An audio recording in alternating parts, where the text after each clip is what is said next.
हिंदी सक्तीनं एकत्र येण्याची दिलेली संधी ठाकरे बंधूंनी न सोडण्याचं ठरवलंय। कारण हिंदी सक्ती विरोधातला मोर्चा हा विजयोत्सव असेल असं ठाकरेंची शिवसेना आणि मनसेनं जाहीर केलंय। त्यामुळे आता ठाकरे बंधूंची ही एकी फक्त भाषेपुरती राहणार की राजकीय पटलावरही युती दिसणार हा प्रश्न उपस्थित होतोय। ठाकरे एकत्र आल्यास काय काय घडू शकतं, कोणाला याचा फायदा कोणाला तोटा होऊ शकतो, बघूयात या संदर्भातला हा स्पेशल रिपोर्ट।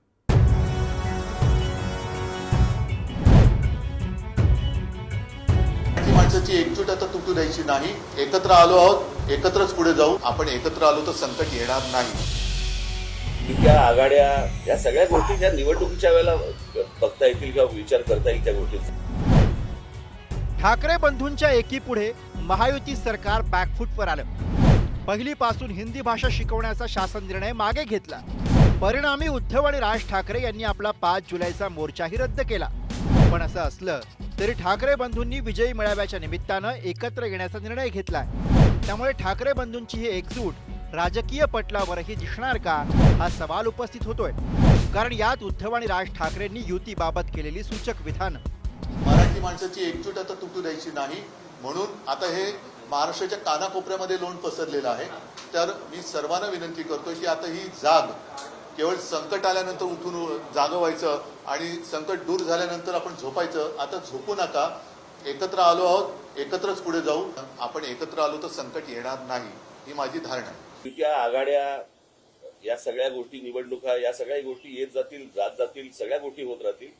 मराठी भाषा संपली, परत नाही येणार। कारण भाषा ही संस्कृती टिकवत असते। उद्या तीच जर मुळाशी गेली ना तर या युती आघाड्यांना काय अर्थ आहे?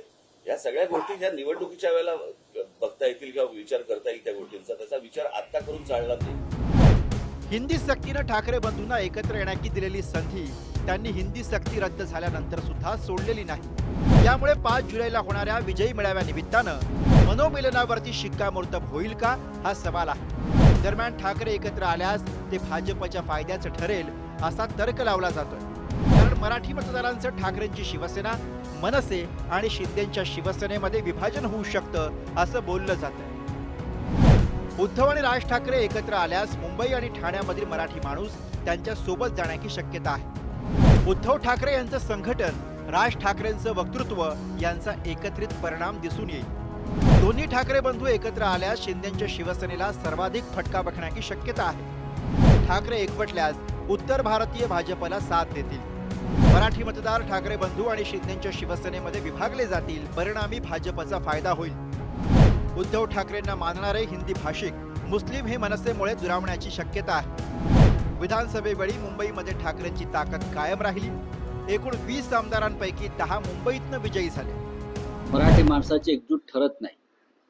जर देवेंद्र फडणवीस आणि प्रफुल्ल पटेल एकत्र येऊ शकतात, जर देवेंद्र फडणवीस आणि मिंदे एकत्र येऊ शकतात, जर देवेंद्र फडणवीस आणि हसन मुश्रीफ एकत्र येऊ शकतात, तर 2 भाऊ एकत्र येण्यात तुम्हाला कसली पोटदुखी आहे? तुमचं कशाला पोटात दुखत आहे? मला असं वाटतं की समजा मी एखादा निर्णय घेतला आणि 2 भावांना एकत्रित द्यायचं आहे, तर मी काय असा GR काढलाय 2 भावांनी एकत्रित येऊ नये असा ते GR काही मी काढलेला नाही। मला अतिशय आनंद आहे जर ते एकत्रित येत असतील तर त्यांनी जरूर एकत्रित यावं। बाकी त्यांनी एकत्रित यावं, क्रिकेट खेळावं, हॉकी खेळावी, टेनिस खेळावं, स्विमिंग करावं, जेवण करावं, आम्हाला काही अडचण नाही। 2017च्या मुंबई महापालिका निवडणुकीमध्ये शिवसेना भाजप युती तुटल्यानं वेगवेगळे लढले होते। त्याच वेळी एकसंध शिवसेनेला 28% तर भाजपला 27% मतं पडली होती। मनसेच्या पदरात 8% मतदान पडलं होतं। आता समजा ठाकरेंची शिवसेना आणि मनसे एकत्र आली तर दोघांची मतं निर्णायक ठरू शकतात असं आता बोललं जात आहे। 2017 मुंबई मनपामध्ये शिवसेनेचे 84, भाजपचे 82 आणि मनसेचे 7 उमेदवार विजयी झाले होते। मुंबईतील 227 पैकी 110 वॉर्डांमध्ये मराठी मतदारांची संख्या निर्णायक आहे। वरळी, शिवडी, माहीम, लालबाग, परळ आणि दादर हे मुंबईतील मराठी बहुल भाग आहेत। भांडूप, घाटकोपर, जोगेश्वरी, दिंडोशी आणि बोरिवली या परिसरातल्या वॉर्डांमध्ये 60% अधिक मराठी मतदार आहेत। महाराष्ट्र हातातून गेला आणि आता मुंबई देखील हातातून जाणार ह्याची त्यांना पूर्णपणे कल्पना आहे। म्हणून मुंबईच्या 50 वर्ष मुंबई लुटलेली आहे, पुन्हा पुढची 5 वर्ष मुंबई लुटण्याचा त्यांचा पूर्ण प्लॅनिंग आहे. आणि म्हणून उभाटाचा महापौर बसवण्याकरता त्यांचा आलेला हा खटाटोप आहे. मला वाटतं माननीय राजसाहेब ठाकरे हे त्यांच्यासोबत राजकीय दृष्ट्या जाण्याचा निर्णय घेणार नाहीत. आपल्याला अनेक गोष्टी माहिती आहेत की मनसेचे 6 नगरसेवक कसे घेतले गेले.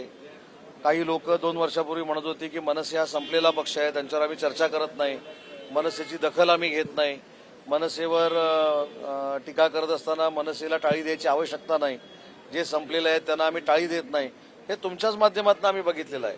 आणि आता स्वतःचं अस्तित्व टिकवण्यासाठी मनसेची आवश्यकता काही लोकांना लागायला लागलेली आहे. परंतु एखाद्या मोर्चामध्ये किंवा एखाद्या विजयी जल्लोषामध्ये एकत्र येणं म्हणजे युती झाली असं होत नाही.